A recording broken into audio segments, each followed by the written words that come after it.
தான் வளர்த்த நாயாலேயே தன்னோட வாழ்க்கை இழந்த ஒரு பொண்ணோட கதை உங்களுக்கு தெரியுமா? நாயினா கியூட்டா இருக்கும். பொண்ணுகளுக்கு ஸ்பெஷலா நாய் வளர்க்க ரொம்பவே பிடிக்கும். ரொம்ப கியூட்டான பெட்டுன்னு நீங்க நினைப்பீங்க. ஆனா அந்த கியூட்டான பெட்டே ஒரு பொண்ணோட வாழ்க்கைக்கு யமனான கதை இது. இந்த வீடியோ நாய் விரும்பிகள்னு சொல்லி நடிச்சுக்கிட்டு ஒரு பிராண்டாவே மாத்தி உண்மையான நாய் விரும்பிகளையும் கொச்சப்படுத்துறாங்கல்ல, அவங்களுக்கு சமர்ப்பணம். இந்த மாதிரியான இன்ட்ரெஸ்டிங்கான ஃபேக்ட்ஸ் தெரிஞ்சுக்க நம்ம பேஜை ஃபாலோ பண்ணிக்கோங்க. 2019 அமெரிக்கால ஓய்யோல மெரினா ட்ரெய்னருங்கிற ஒரு லேடி ஆபீஸ்ல இருந்து வீட்டுக்கு வந்திருக்காங்க.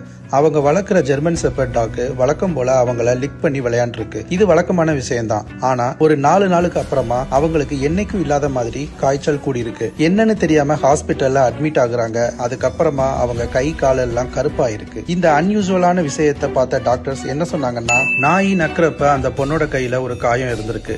நாயோட எச்சில்கள்ல ஒரு விஷத்தன்மையான பாக்டீரியா இருந்திருக்கு. அந்த பாக்டீரியா தான் நாய் அந்த பொண்ணை நக்கும் போது அந்த பொண்ணோட காயத்தின் மூலமா உள்ள பரவி இருக்கு. அந்த பொண்ணோட நோய் எதிர்ப்பு சக்தியவே இல்லாம பண்ணிருக்கு. அதோட எஃபெக்ட் தான் அந்த பொண்ணோட கை கால் எல்லாம் கருப்பா இருக்கு. கருப்பானதுன்னா என்ன அர்த்தம்னு தெரியுமா? அந்த பொண்ணோட கை கால்கள்ல இருந்த சதையெல்லாம் கெட்டு அழுகி போயிருக்கு. இதுக்கு மேலேயும் இந்த கை கால்கள்ல காப்பாற்ற முடியாதுன்னு சொல்லி கை கால்களையும் வெட்டி எடுத்துட்டாங்க. இப்போ அந்த பொண்ணு கையும் காலும் இல்லாம தான் வாழ்றாங்க. இது மூலமா நாய் வளர்க்குறவங்களுக்கும் நாய் லவர்ஸ்னு சொல்லி பிராண்ட் ஆக்குறவங்களுக்கும் சொல்றது ஒன்னே ஒண்ணுதான்: நாயை கொஞ்சுங்க, கொண்டாடுங்க, அதை உங்க குழந்தைய கூட பாருங்க, எந்த இஷ்யூவும் இல்ல. பட் நாயோட எச்சில்ல ஒரு விதமான பாக்டீரியா இருக்கு.